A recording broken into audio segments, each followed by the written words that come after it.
Are you tired of your traffic not going up? It's hard to get more traffic. But you know what? It's not impossible. And I'm gonna show you a simple formula to continually get you more traffic. Hey everyone, I'm Patel, and today I'm gonna share with you how to grow your traffic in a competitive space.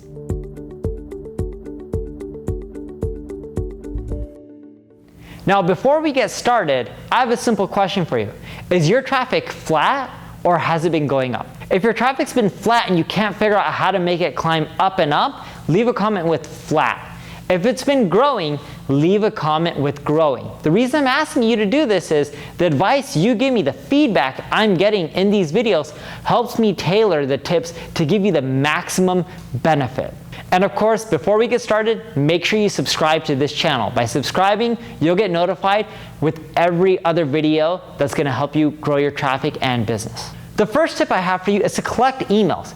Everyone believes the more traffic they're gonna get, the more sales they're gonna get. That's not the case. Just because your traffic goes up and to the right doesn't mean your sales are gonna go up and to the right. What I want you to do is focus on collecting emails. There's a saying in the digital marketing world, the money's in the list. They're talking about their email list. The bigger your email list, the more people you're gonna convert into customers. Because think of it this way, if someone comes to your website, they subscribe to your email list, they're already making a commitment to follow you, to follow your business. They're gonna build that relationship, and as you build that relationship, you can send them emails about offers, your products, your services, and you'll notice a percentage of your email list will convert into customers. And you can do this really easily by using free tools like Hellobar.com. The second tip I have for you is to optimize your site for conversions. We'll also get into some traffic generation tips on this video, but the reason I'm saying this is most people don't focus on conversion optimization. Let me ask you a quick question. How many of you have run a split test, an A/B test? If you have, leave a comment with yes. If you have not, leave a comment with no. The reason I'm saying this is A/B testing is the best ROI generation from your marketing spend. Yet very few companies spend any energy on A/B testing. And there's a lot of tools that you can use, from Crazy Egg to Optimizely to Hotjar to VWO. And what these tools like Crazy Egg do is they show you where people click and where they don't. They show you how far people are scrolling down your page, and they make it very easy to run A/B tests. The reason you want to use these tools are, it'll show you, hey, this area of your website's really confusing. You need to change that, because if you don't change it, you're not gonna get sales. The reason the first few tips I'm giving you are collecting emails and doing conversion optimization is, if I teach you how to grow your traffic, but you don't set up the foundation right, you're not gonna get any sales. And it doesn't matter how many visitors you get, if you're not generating any revenue from your website, something's wrong. The third tip I have for you is write an in-depth blog. Most people go out there, they try to write tons of content because they're like, oh, my competitor has 1,000 blog posts. Just because your competition has 1,000 blog posts doesn't mean you need 1,000 blog posts. So instead of focusing on quantity, because there's over 1 billion blogs on the internet now with Tumblr and WordPress and Medium, focus on writing high quality posts, something that's fresh, something that people haven't seen before. When you do that, you're more likely to get social shares, and you're more likely to get traffic, link backs, and higher rankings on Google. Now, when you write this in-depth blog post, make sure you link out a handful of times to other places that you're citing the source, or other competitors or other people within your space that are helping you make your case for whatever you're writing. And when you link out to those sites, make sure you email them when you publish that blog post. Hey, John, I'm a huge fan of your work. I just want to let you know that I linked out to you my latest blog post. It would mean the world to me if you shared it on your favorite social network. Cheers, Neil.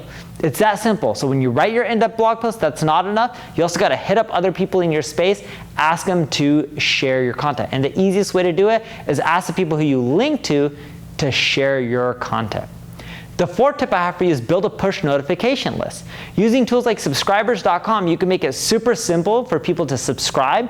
When they subscribe, you can create a drip feed within subscribers.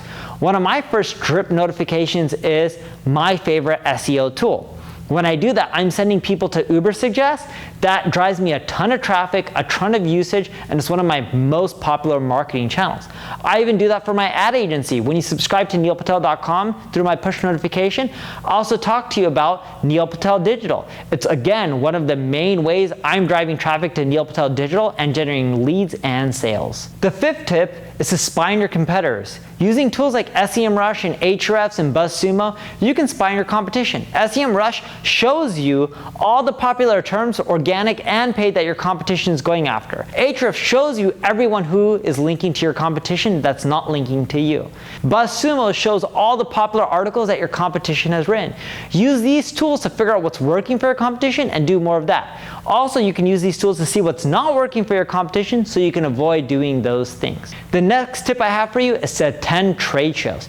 Trade shows are huge. I know we're talking about online stuff, but who says you can't generate business offline? Even though I get over 1.8 million unique visitors a month, I still generate more revenue offline. So check out trade shows. That's how I built my brand. Speaking at conferences, going to localized meetups.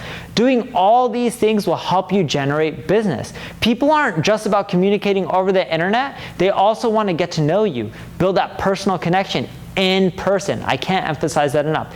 It's simple, it's easy. You can even apply to speak at conferences. Even if you haven't spoken at any event before, just take all your industry events, apply to all of them. One will accept you. It's a numbers game. That's how I got my first speaking gig. And my last tip for you is to get some press. There's companies like PRserve.com where they'll do performance-based press. If they get you on sites like TechCrunch, BuzzFeed, Entrepreneur, whatever it may be, whatever you're targeting, they'll charge you. If they don't, they won't charge you. And no, this isn't a pay-for-a-link type of play. Just because you get on TechCrunch doesn't mean PRserve is going to guarantee that they're going to link to your website. Yeah, they'll mention your site, they'll mention your product, they'll mention your service, maybe they'll even interview you. They'll create real press, even real magazines like Forbes, the offline edition, or Entrepreneur, right, the physical hard copy print magazine version. It's a great way to just generate press without having to pay those monthly retainers like most of those PR companies charge. So that's it. If you want me to help grow your flat business, or if you want me to take your growing business, make it grow even faster, check out my ad agency, Neil Patel Digital. And of course, if you enjoyed this video, make sure you comment, like, subscribe. Thank you for watching.